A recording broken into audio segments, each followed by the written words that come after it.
Friends, today we will discuss about Thevenin's theorem. Now, first of all, statement of Thevenin's theorem.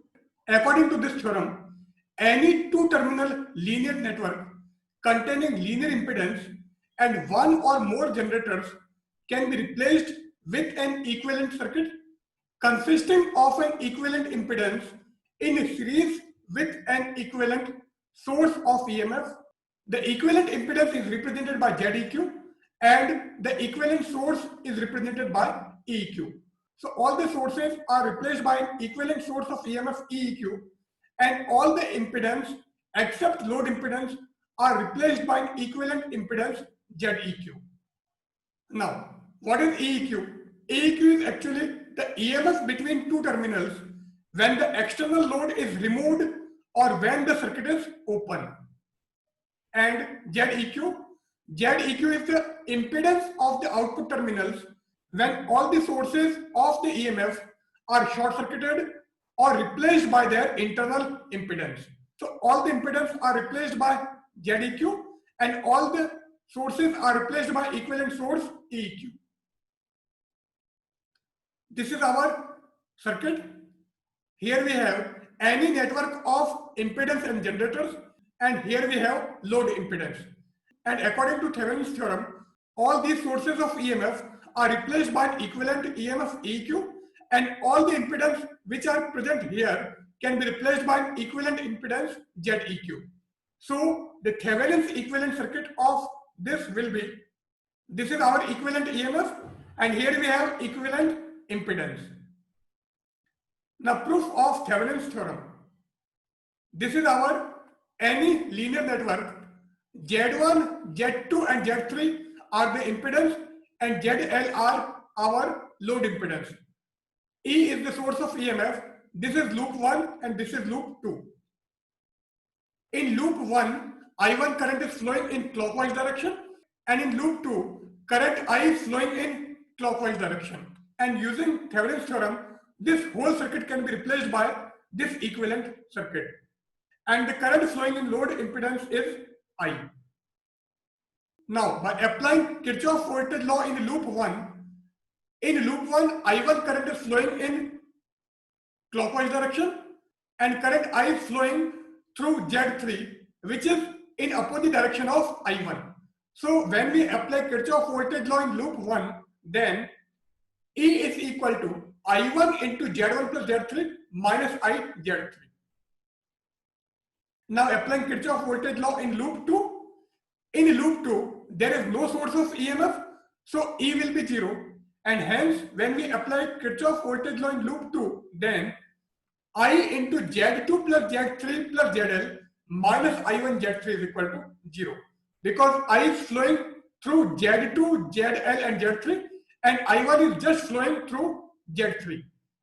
And I1 and I both are in opposite direction, so here we use negative sign. Now the value of I from this equation will be I is equal to Z3 divided by Z2 plus Z3 plus ZL into I1. If we substitute the value of I from here to here, then E is equal to I1 into Z1 plus Z3 minus Z3 is already here, and here we have Z3. So this will be Z3 square divided by Z2 plus Z3 plus ZL into I1.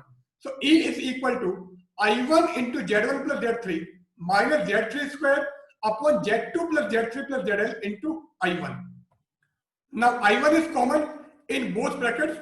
So the value of I1 from this equation will be I1 is equal to E upon Z1 plus Z3 into Z2 plus ZL divided by Z2 plus Z3 plus ZL. This is the value of I1. Now I is equal to Z3 divided by Z2 plus Z3 plus ZL into I1, and I1 is equal to E divided by Z1 plus Z3 into Z2 plus ZL divided by Z2 plus Z3 plus ZL. Now if we substitute I1 from here to here, then the value of I will be Z3 upon Z2 plus Z3 plus ZL into E divided by Z1 plus Z3 into Z2 plus ZL divided by Z2 plus Z3 plus ZL. Here we just substitute I1 from here to here. So this factor will be just same, and here we use I1. So this is the value of I1. Now we multiply this factor and this factor. So Z2 plus Z3 plus ZL and Z2 plus Z3 plus ZL will be cancelled out. And hence the result of I will be I is equal to EZ3 divided by Z1 into Z2 plus Z3 plus ZL plus Z3 into Z2 plus ZL. Now here we have Z1, Z2 and here Z2, Z3. So Z2 is common in these two factors. So I is equal to EZ3 divided by Z2 into Z1 plus Z3 plus Z1. We just multiply this Z1 with Z3 plus ZL. So this will be Z1 into Z3 plus ZL, and the remaining factor is Z3 ZL. So Z3 ZL. Now I is equal to EZ3 divided by Z2 into Z1 plus Z3 plus, here we have Z1 ZL and here Z3 ZL. So ZL will be common in these two factors. So ZL into Z1 plus Z3, and the remaining factor is Z1 Z3. So here we have plus Z1 Z3. So the result of this equation will be I is equal to EZ3 divided by Z2 into Z1 plus Z3 plus ZL into Z1 plus Z3 plus Z1 Z3. Or if we divide by Z1 plus Z3 in numerator and denominator, then here Z1 plus Z3 is common in these two factors, which will be cancelled out when we divide by Z1 plus Z3 in numerator and denominator.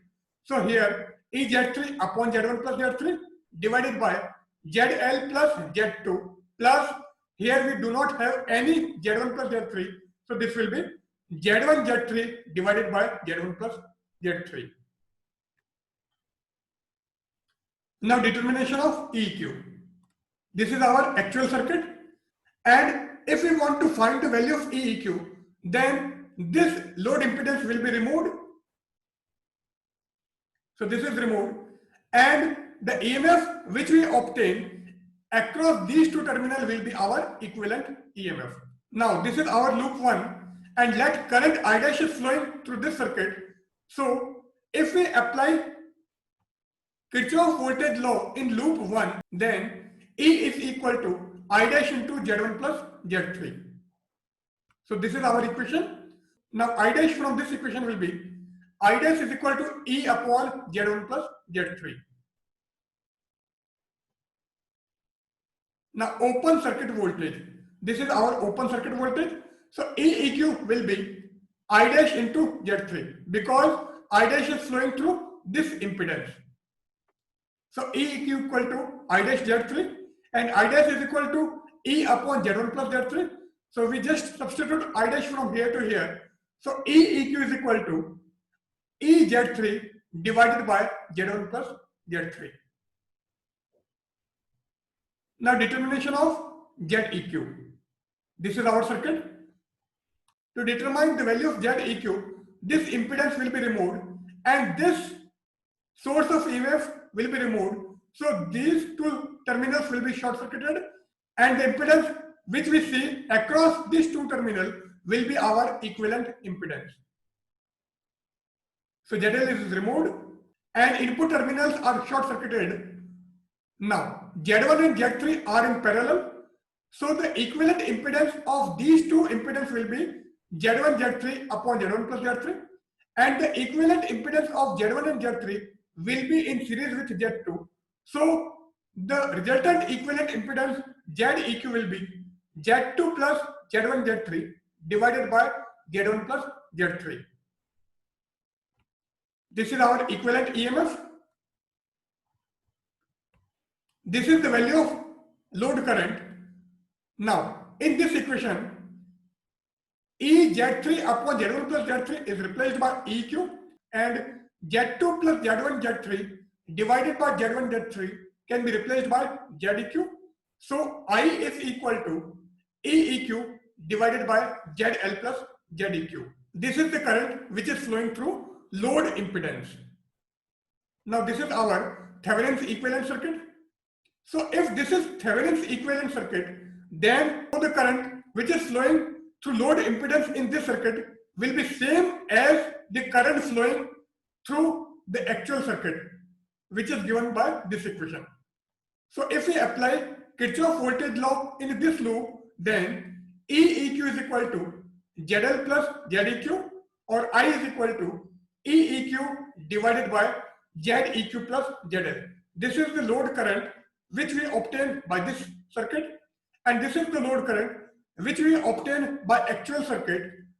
Since these two currents are same, hence Thevenin's theorem is verified. Here we end our session. So for more interesting topic, please like, share and subscribe our channel, and don't forget to follow us on Twitter and Instagram. Thank you very much.